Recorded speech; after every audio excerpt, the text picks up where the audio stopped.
ফের নির্মাতার সঙ্গে দ্বন্দ্বে জড়ালেন চিত্রনায়িকা প্রার্থনা ফারদিন দিঘি। সরাসরি হুমকি দিলেন শিল্পী সমিতিতে। অভিযোগ করবেন তিনি এবং মানহানির শিকার হওয়ার আইনি পদক্ষেপও নেবেন। কিন্তু আসলে কি হয়েছে চিত্রনায়িকা দিঘির সাথে? কেন হঠাৎ আইনের দ্বারস্থ হলেন ঢাকায় সিনেমার জনপ্রিয় এই চিত্রনায়িকা? এসব নিয়েই থাকছে আজকের প্রতিবেদন এবং আপনাদের সঙ্গে আছি আমি সুজয় মজুমদার।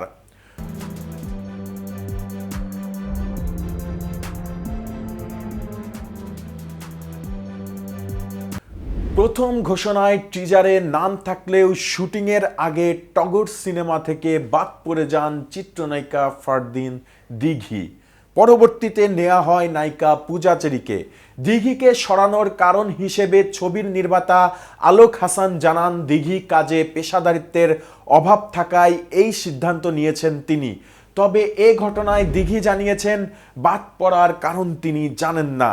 দিঘির এই মন্তব্য ও দাবির প্রেক্ষিতে জবাব দিয়েছে টগর সিনেমা প্রযোজনা প্রতিষ্ঠান AR মুভি নেটওয়ার্ক। দিঘির বিরুদ্ধে একাধিক অভিযোগ এনে প্রযোজনা প্রতিষ্ঠানটি এক ফেসবুক পোস্টে দিঘির উদ্দেশ্যে লেখে, বরং নিজের পেশাদারিত্বের দিকে মনোযোগ দিলে ভালো করতেন। একটি প্রজেক্ট অনবোর্ড হওয়ার পর দিনের পর দিন পার হয়ে যায়, তিনি স্ক্রিপ্টের ফাইনাল ড্রাফট পড়ার সময় পান না। পরিচালকের ফোন মেসেজের রিপ্লাই দিতে 24 থেকে 48 ঘন্টা পেরিয়ে যায়। কন্টেন্ট প্রমোশনের সময় পান না। এমন পরিস্থিতিতে একটা প্রযোজনা প্রতিষ্ঠানের করণীয় কি থাকে?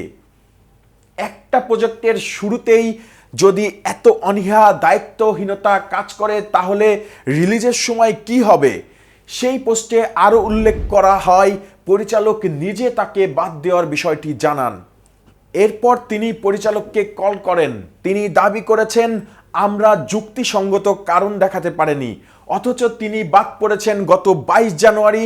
সেদিন তিনি পরিচালকের সঙ্গে 20 মিনিট কথা বলেছেন। শেষ পর্যন্ত আমাদের সিদ্ধান্ত মেনেও নিয়েছেন।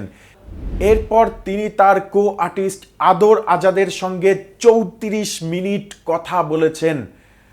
তারও ঠিক 1 মাস পর যখন আমরা তাকে বাদ দিয়ে মোশন পোস্টার প্রকাশ করে টগরের নায়িকার নাম ঘোষণা করলাম, এখন তিনি শিল্পী সমিতিতে অভিযোগের কথা বলছেন, মানহানির কথা বলছেন।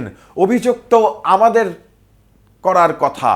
অপেশাদারিত্বর কারণে দিঘিকে পাল্টা হুমকি দিয়ে প্রযোজনা প্রতিষ্ঠানটি জানায়, প্রযোজনা প্রতিষ্ঠান বিনিয়োগ করবে। আর্টিস্টরা যদি কাজে কমিটেড না থাকেন, তাহলে প্রযোজনা প্রতিষ্ঠান যে কোনো সিদ্ধান্ত নেওয়ার ক্ষমতা রাখে। আমরা তো শুধু অ্যানাউন্সমেন্ট টিজার শুট করেছি। বিশ্বব্যাপী মূল শুটিংয়ের পরেও কাস্টিং পরিবর্তনের অসংখ্য নাজির রয়েছে। দিঘির অপেশাদারিত্বের আরেকটি নমুনা হচ্ছে প্রযোজনা প্রতিষ্ঠানের সিদ্ধান্ত মেনে নিয়ে 1 মাস পর অভিযোগের হুমকি দিচ্ছেন। তিনি যদি এই বিষয়ে আর জলঘোলা করেন, তাহলে প্রমাণস্বরূপ 22 জানুয়ারি হওয়া তার সঙ্গে টিমের 2টি কনভারসেশনের অডিও অনলাইনে আপলোড করে দেব। তবে জানা গেছে, নির্মাতা প্রযোজকদের সঙ্গে এবারই প্রথম দ্বন্দ্বে জড়াননি দিঘি। এর আগেও তুমি আছো তুমি নেই সিনেমা নিয়ে নির্মাতা দেলোয়ার জাহান ঝন্টুর সঙ্গে তর্কে জড়িয়েছিলেন তিনি। এরপর রায়হান রাফির সুড়ঙ্গ থেকে বাদ পড়েও একই কাণ্ড ঘটান দিঘি। এই ছিল এখনকার মতো। পরবর্তী ভিডিও দেখার আমন্ত্রণ জানিয়ে এখানেই শেষ করছি। এতক্ষণ কেটিভির সঙ্গে থাকার জন্য ধন্যবাদ।